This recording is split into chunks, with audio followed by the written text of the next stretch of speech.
რაც ეს მანქანა ყავს, ახლა არ ყოფილა. დავიღალე უკვე, მანქანა ფუჭდება, ხელფასისად მიდის მანქანაში. რაღაც დაჭირდება, მანქანას ჭირდება. მანქანაზე ვხარჯავთ ყველაფერს. არსად არ უყოფილოთ, რესტორანშიც კი არ დაგყავარ. სხვებს დაყავთ გოგოები რესტორანში და შენ არ დაგყავარ. შვიდი მომისმინე, შენს თავს გეფიცები, დღეს ვივახშმებთ. ოღონდ არ გამებუტვა ხავ. სო, მანქანას აღარ ვახარჯავ არაფერს. შევრიგდეთ. მოიჭე მე. მოიჭე. რაფერ დადუტული ლოყებია F30-ით? შენ ნორმალური თუ ხარ ბიჭო, ტოპლაითი რესტორანია? გოგო, 2 წამი ტილოს ვიყიდი შუშა. რა სტილო უნდა იყიდო? გავწმინდო შუშა ტილოს ვიყიდ და გამოვარ და აი, გელოდები, მიდი. კაი, დამელოდი 2 წამი. ზო გაატარა. ისე ეს რაფერი ტილოებია. აგერ ზმა BMW-ზე მაგარი ლედები მაქვს და არ გინდა? მინდა. აბა არ მინდა. ზმა BMW-ზე თლიანიცები არ გინდა? უკან ორიანს დაგიყენებ, წინ ერთ ნახევარს დაგიყენებ რა. მინდა. აბა არ მინდა. უკან ორიანები.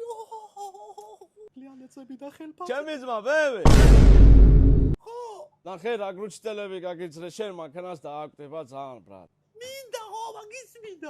რამე ხომ არ გინდა BMW-ზე გინდა. ამალებეც მათავი, რა ხვეწები ერთ. ლუკა ეს რა არის? ოილერი. ხელფასი კიდე მანქანაზე დახარჯე? აბა რესტორანში მიყავდი. აბა მარტო ტილოს ვიყიდიო. ამი მყავხარ რესტორნის ფული დავიტოვე მართლა. წამო. შენ არ გაბრაზ, წამო. ჩემი აკრაპოვიჩი. წითელი ანტიფრიზი, ჩემო ყვავილო ზამთარში არის საუკეთესო. სულელი კი ხარ, მაგრამ მაინც მიყვარხარ. გაგვიმარჯოს მე, შენ და ჩემს BMW-ს. ისე ცოტა რომანტიკა არ გვაწყენდა, ხო? ისე რომანტიკას სანთლებიც უხდება. სანთლები? ამაზე ლამას სანთლებს ვერსად ვერ ნახავ, ჩემო ანგელოზო. ფუჭდება